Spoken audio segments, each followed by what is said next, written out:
Hello friends, કેમ છો? સ્વાગત છે તમારું ધમુસ કિચનમાં. તો અત્યારે ચૈત્ર મહિનો ચાલી રહ્યો છે અને ચૈત્ર મહિનામાં કેડિયારું પૂરવાનું ખૂબ જ મહત્ત્વ છે. કેમ કે કેડી છે તે આખા વર્ષનો ખોરાક ચૈત્ર મહિનામાં ભેગો કરે છે. આપણે બીજે ક્યાંય ન જઈ શકીએ ને તો કાંઈ નહીં, પણ આપણી સોસાયટીમાં કે આસપાસ જ્યાં ઝાડવા રહેલા હોય ને ત્યાં કેડિયારું પૂરવું તો ખૂબ પુણ્ય મળે છે. કેડિયારું બનાવવાની રીત પણ હું તમને આમાં બતાવીશ અને કેવી રીતે શેમાં ભરવું તે પણ હું તમને કહીશ. અને જો આપણે આપણા કરિયાણાવાળાની દુકાને જઈએ ને તો તે પણ એ બધું મિક્સર આપણને તૈયાર કરીને આપી દે છે. અને હા, જેટલું બને ને એટલું આ શુભ કાર્ય રોજે રોજ કરવું. ચૈત્ર મહિનામાં તો ખાસ કેડિયારું પૂરવાનો લાભ અચૂક લેવો. કેમ કે એક મૂક જીવને સંતોષ આપવાનો પ્રયત્ન કરવો. આપણી એક મુઠ્ઠી કેડિયાળું છે ને એ સેંકડો કીડીઓનો ખોરાક બની શકે છે. કીડિયારું પૂરવાથી આપણને ઘણા બધા લાભ થાય છે. ઘણાને એક સાંધે અને તેર તૂટે અને પૂરું થતું ન હોય તો મિત્રો, આપણે આપણામાંથી એવા પશુ પંખી જીવજંતુને જે કાંઈ આપણાથી બની શકે તેટલું આપણે આપવું જોઈએ. પહેલાંના વખતમાં તો એવું બતાવ્યું છે કે પ્રથમ આપણે ગાયને ગૌગરાસ આપતા, શ્વાન એટલે કે કૂતરાને રોટલી આપતા. પહેલાં 2 રોટલી એની જ કાઢતા. કેમ કે વડીલો છે એ ઋણાનુબંધમાં ન રહે કોઈના, એટલા માટે થઈને મૂંગા પશુઓને આ ખોરાક આપતા. યુધિષ્ઠિર મહારાજ પણ કેડિયારું પૂરતા અને ધર્મનિષ્ઠ બન્યા હતા. દાદા ભીષ્મ પિતામહ સંતો મહંતો કહે છે કે પુરાણમાં અને ઉપનિષદોમાં પણ કહ્યું છે કે તમારા જીવનમાં કોઈ પણ પ્રશ્ન ઉદ્ભવે ને તો કેડિયારું છે તે અવશ્ય પૂરવું. અને કયા મહિનામાં પૂરવું? તો ચૈત્ર માસમાં પૂરવાથી કીડી છે ને તે આખા વર્ષનો ખોરાક એકઠો કરી લે છે.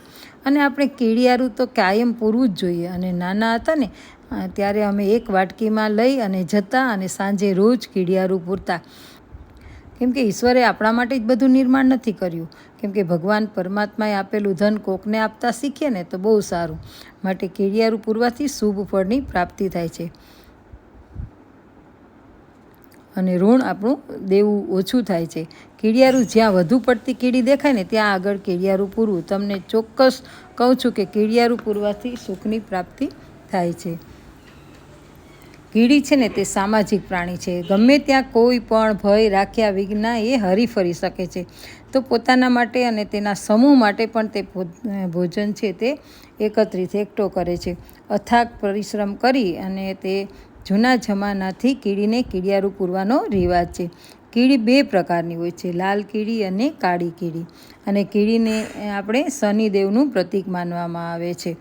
તેથી કેડિયારું પૂરવાથી વ્યક્તિના જીવનમાં અનેક લાભો થાય છે. કાળી કીડી ઈંડા લઈને જતી હોય ને તો તે શુભ માનવામાં આવે છે. કીડીને કેડિયારું પૂરવાથી વ્યક્તિ ઉપર બાધા હોય તે મટી જાય છે. અને કીડીને ભોજન કરાવવાથી દેવતાઓ પણ પ્રસન્ન થાય છે. કીડીને ચોખાનો લોટ છે, સાકર છે એ આપીએ ને તો ખૂબ જ સારું રહે છે. ચૈત્ર માસમાં બતાવ્યું છે કે આપણા પિતૃઓને મોક્ષ ગતિ પ્રાપ્ત કરવાનો ઉત્તમ મહિનો એટલે ચૈત્ર, ભાદરવો, કારતક માસ. આપણે કેડિયારું પૂરવું જોઈએ. જીવનમાં સફળતા પ્રાપ્ત કરવા માટે થઈને ઉત્તમ રસ્તાઓ મળે છે.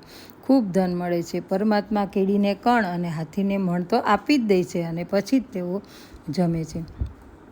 તમે અખંડ કેડિયારું પણ પૂરી શકો કે જે દર મહિને અથવા તો દર 3 મહિને એ તમે પૂરો તો તમારું અખંડ કેડિયારું છે એમ કહેવાય છે. તમે 7 ભાતના ભોજન એટલે કે 7 ભાતની વસ્તુઓ પણ તમે અંદર. તો જો આપણે કેડિયારું તો બનાવીને તૈયાર જ રાખ્યું જ છે. તો આમાં મેં શું નાખ્યું છે? તો આમાં તલ છે, પછી રવો છે, ચોખાનો લોટ છે, ઘઉંનો થોડો જાડો લોટ છે, ખાંડ છે અને ઘી નાખ્યું છે. અને મગ છે ને, મગ એને પણ મિક્સરમાં થોડા પીસી, મગની દાળ હતી એને મિક્સરમાં પીસી અને રાખ્યું છે. આવું અધકચરું રાખવાથી કીડીને લેવામાં પણ સરળતા રહે છે અને એકદમ પલળી જતું નથી ચોમાસામાં.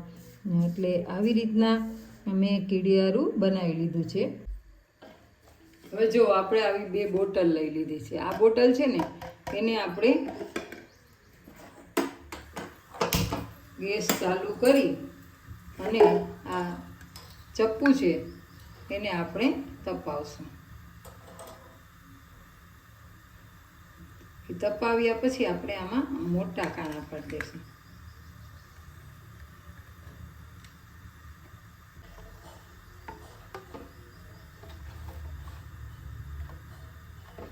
હવે નાની બોટલ છે, મોટી બોટલ છે, એમાં તમે ભરી શકો.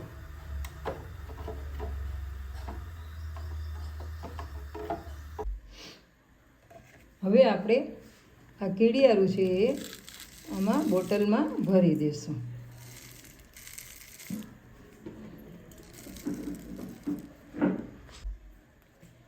તો જો આપણે આ 2 બોટલમાં ભરી દીધું છે અને એટલું દબાવીને નથી ભર્યું કે એક જગ્યાએથી કીડી જઈ શકે અને આવી શકે, એટલા માટે આપણે કાણા પણ કર્યા છે.